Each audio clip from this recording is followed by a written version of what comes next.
Morning बच्चों, आप लोग कैसे हैं। आप लोगों का इस YouTube चैनल में हार्दिक स्वागत है। तो इस वीडियो में आज हम लोग पढ़ेंगे कक्षा 11 का रसायन विज्ञान पढ़ेंगे। और इसके पहले वाले वीडियो में आपको कुछ बताया गया है। तो इस चैप्टर में हम लोग जो पढ़ रहे हैं, पहला चैप्टर पढ़ रहे हैं, रसायन विज्ञान की कुछ मूल अवधारणाएं पढ़ रहे हैं। तो इसके पहले वाले वीडियो में आपको पदार्थ का वर्गीकरण कराया, जिसमें तत्व यौगिक मिश्रण आपको बताए गए, ठीक है। और इसी क्रम में हम आगे पढ़ेंगे द्रव्य के गुणधर्म तथा उनका मापन। द्रव्य का गुणधर्म तथा उनका मापन।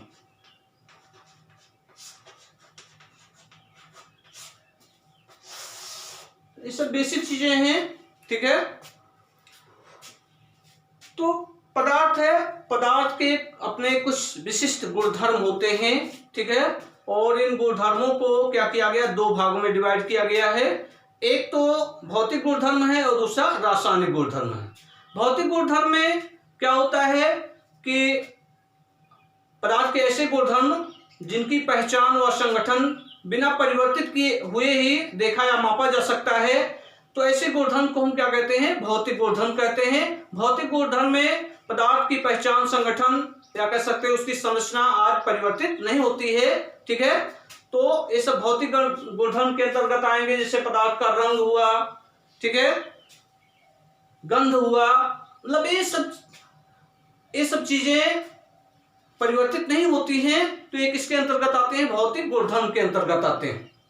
कि पदार्थ के वे गुणधर्म जिनकी पहचान या संगठन बिना परिवर्तित हुए देखा व मापा जा सकता है, क्या कहलाते हैं, भौतिक गुणधर्म कहलाते हैं। और दूसरा है रासायनिक गुणधर्म, कि पदार्थ के वे गुणधर्म जिनमें क्या होता है, रासायनिक परिवर्तन होना आवश्यक होता है। कि रासायनिक गुणधर्म वे गुणधर्म होते हैं जिन्हें देखने व मापने के लिए रासायनिक परिवर्तन आवश्यक होता है, रासायनिक गुणधर्म कहलाते हैं। जैसे अम्लीयता हुआ, पदार्थ की अम्लीयता हुआ, क्षारीयता हुआ, दानशीलता हुआ, ठीक है। तो ये सब रासायनिक गुणधर्मों के अंतर्गत आते हैं, ठीक है। तो द्रव्य के गुणधर्मों को दो भागों में डिवाइड किया गया है।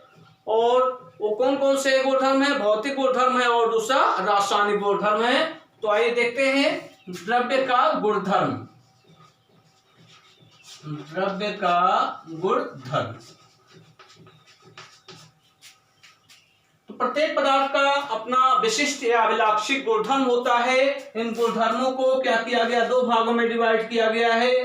पहला भौतिक गुणधर्म, पहला क्या है, भौतिक गुणधर्म। और दूसरा क्या है, रासायनिक गुणधर्म। दूसरा है रासायनिक गुणधर्म। इन दो गुणधर्मों में क्या किया गया, बांटा गया। प्रत्येक पदार्थ का अपना एक गुणधर्म होता है, कुछ अपने उसके विशेष गुण होते हैं। इन गुणों को दो भागों में डिवाइड कर दिया गया है। एक तो भौतिक गुणधर्म और दूसरा रासायनिक गुणधर्म। भौतिक गुणधर्म में पदार्थ की जो पहचान है, संगठन बिना परिवर्तित हुए ही देखा या मापा जा सकता है। लेकिन रासायनिक गुणधर्म में संगठन या पहचान में रासायनिक परिवर्तन होना आवश्यक होता है। पदार्थ के वे गुणधर्म जिनको देखने व मापने के लिए पदार्थ में रासायनिक परिवर्तन होना आवश्यक है, लेकिन इसमें भौतिक गुणधर्म में रासायनिक परिवर्तन नहीं होता है, ठीक है। अर्थात उसका संगठन, संरचना आदि में परिवर्तन नहीं होता है। तो वो गुणधर्म क्या होगा, भौतिक गुणधर्म होगा।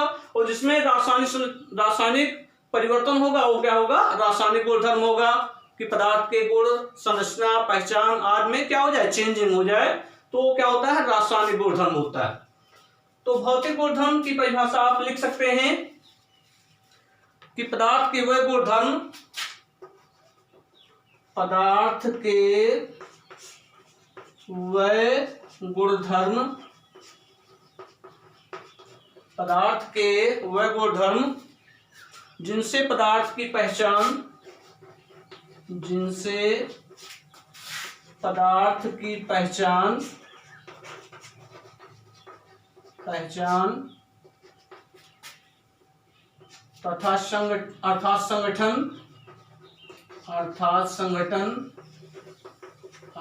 संगठन पदार्थ के वे गुणधर्म जिनसे पदार्थ की पहचान अर्थात संगठन को बिना परिवर्तित किए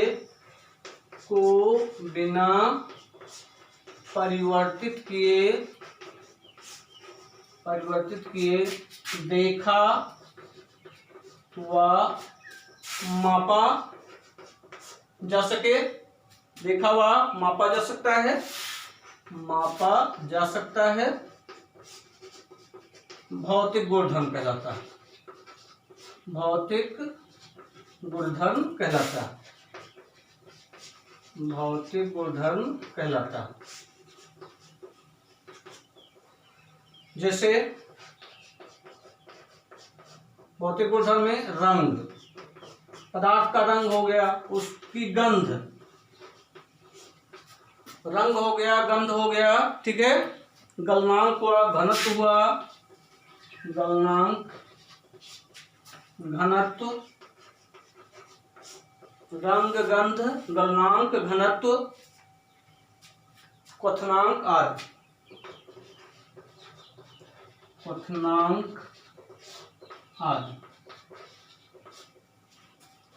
तो ये सब भौतिक गुणधर्मों के अंतर्गत आते हैं। रासायनिक गुणधर्म क्या होता है कि पदार्थ के वे गुणधर्म जिनको देखने व मापने के लिए रासायनिक परिवर्तन होना आवश्यक है। पदार्थ के वे गुणधर्म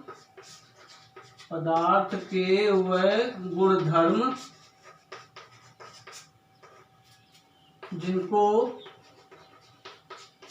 देखने व मापने के लिए रासायनिक परिवर्तन आवश्यक है। रासायनिक परिवर्तन आवश्यक है। रासायनिक परिवर्तन आवश्यक है, इसका मतलब उसका संगठन परिवर्तित हो जाए, संरचना परिवर्तित हो जाए, है ना। तो रासायनिक परिवर्तन आवश्यक है। क्या कहलाता है? रासायनिक गुणधर्म कहलाता है। जैसे अम्लीयता हो गया, पदार्थ की अम्लीयता, क्षारीयता, दहनशीलता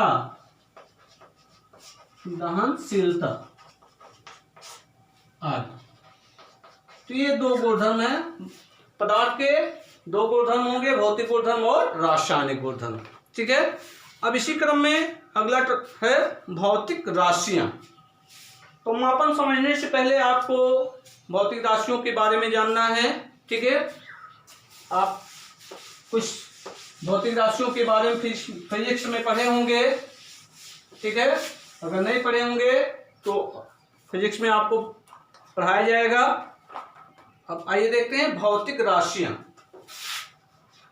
भौतिक राशि अब केमिस्ट्री में बहुत विस्तृत नहीं है, केवल शार्ट में है यहाँ पे, ठीक है।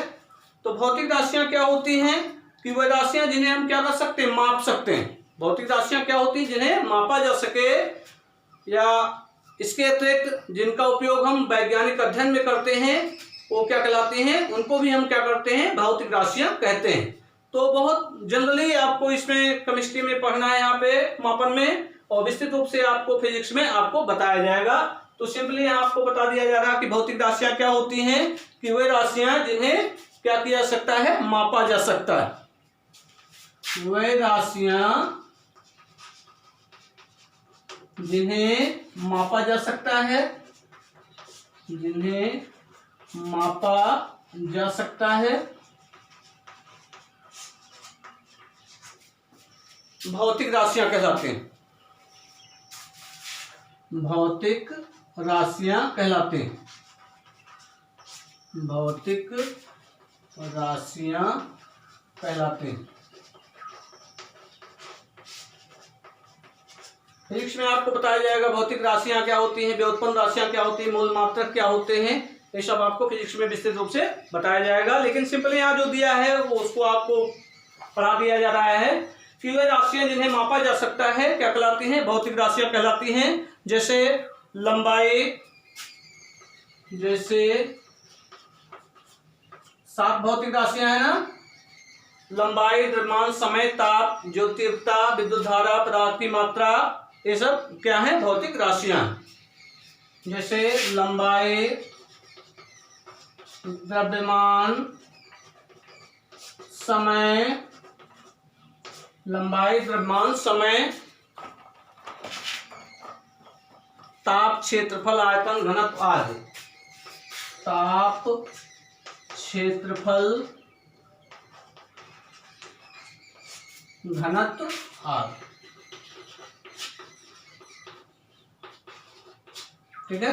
लेकिन इसके अतिरिक्त कुछ राशियां होती हैं, तो इनके अलावा जिन राशियों का उपयोग हम क्या करते हैं, वैज्ञानिक अध्ययन में उपयोग में लाते हैं, उनको भी हम क्या कहते हैं, भौतिक राशियां कहते हैं। जैसे क्या हो गया, ताप हो गया, जैसे चाल हुआ, वेग हुआ, त्वरण हुआ।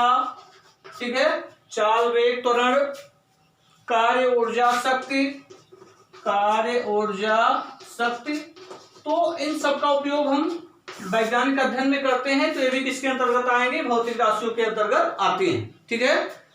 तो भौतिक राशियां क्या होती हैं, वे राशियां जिन्हें मापा जा सकता है भौतिक राशियां कहलाती हैं। जैसे लंबाई, द्रव्यमान, समय, ताप, क्षेत्रफल, घनत्व आदि। लेकिन इनके अलावा जिन राशियों का उपयोग हम वैज्ञानिक अध्ययन में उपयोग करते हैं, उन राशियों को भी क्या कहा जाता है, भौतिक राशियां कहा जाता है। लेकिन आपको फिजिक्स में बताया जाएगा कि मूल भौतिक राशियां कितनी होती हैं, तो 7 होती हैं। ठीक है।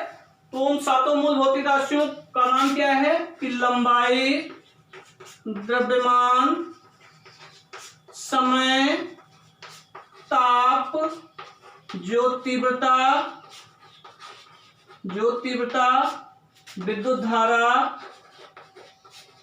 विद्युत धारा, पदार्थ की मात्रा।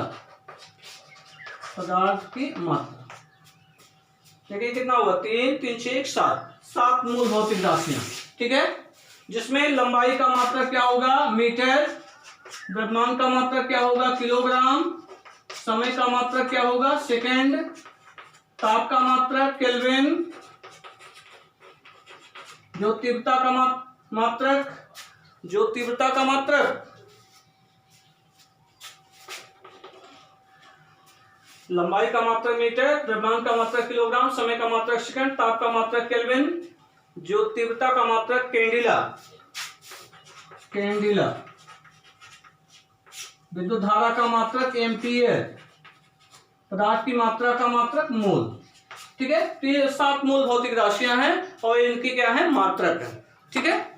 तो भौतिक राशियां क्या होती हैं कि वे राशियां जिन्हें मापा जा सकता है भौतिक राशियां कहलाती हैं। इन राशियों के अलावा अन्य राशियां भी होती हैं जिनका उपयोग हम वैज्ञानिक अध्ययन में करते हैं, उनको भी हम क्या कहते हैं, भौतिक राशियां कहते हैं। ठीक है। तो यहाँ बहुत जनरल है, आपको जानना है। ठीक है।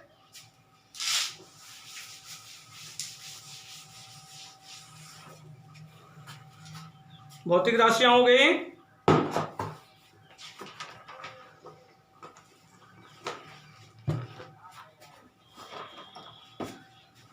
और देखिए दैनिक जीवन में भी हम अनेक राशियों का उपयोग करते हैं। दैनिक जीवन में हम अनेक राशियों का उपयोग करते हैं। जैसे भार के लिए किसका उपयोग किया जाता है, द्रव्यमान का उपयोग किया जाता है। आयतन के लिए किसका उपयोग करते हैं, लीटर का उपयोग करते हैं। आयतन के लिए किसका उपयोग किया जाता है, लीटर का उपयोग किया जाता है। लंबाई के लिए किसका उपयोग करते हैं, मीटर का उपयोग करते हैं। ठीक है। अब देखिए कि दैनिक जीवन में हम इन सब का उपयोग करते हैं। भार के लिए द्रव्यमान का उपयोग किया जाता है, आयतन के लिए लीटर का उपयोग किया जाता है, लंबाई के लिए मीटर का उपयोग किया जाता है। लेकिन भौतिक राशियों के मात्रात्मक मापन के 2 भाग होते हैं। जैसे हम बाजार में सब्जी लेने गए तो दुकानदार से कहते हैं कि हमें 5 किलोग्राम आलू दे दीजिए। सपोज कर लिए 5 किलोग्राम आलू दे दीजिए। तो यहाँ पर आलू का द्रव्यमान है, उसके भार से है। ठीक है। तो यहाँ पर 2 चीजें हैं। एक तो 5 यहाँ पर आंकिक मान है, आंकिक मान, संख्यात्मक मान है, और किलोग्राम क्या है, मात्रक है, इकाई है द्रव्यमान की। ठीक है, ये द्रव्यमान का क्या है, मात्रक है। तो किसी भी पदार्थ के मात्रात्मक मापन के लिए दो चीजों की आवश्यकता होती है। एक तो संख्यात्मक मान की आवश्यकता होती है, आंकिक मान की आवश्यकता होती है, और दूसरा मात्रक की आवश्यकता होती है, इकाई की आवश्यकता होती है, जिसमें पदार्थ को क्या किया जाता है, मापा जाता है। ठीक है, तो दो चीजों की आवश्यकता हो रही है, एक तो न्यूमेरिकल वैल्यू की और दूसरा यूनिट की आवश्यकता होती है। ठीक है,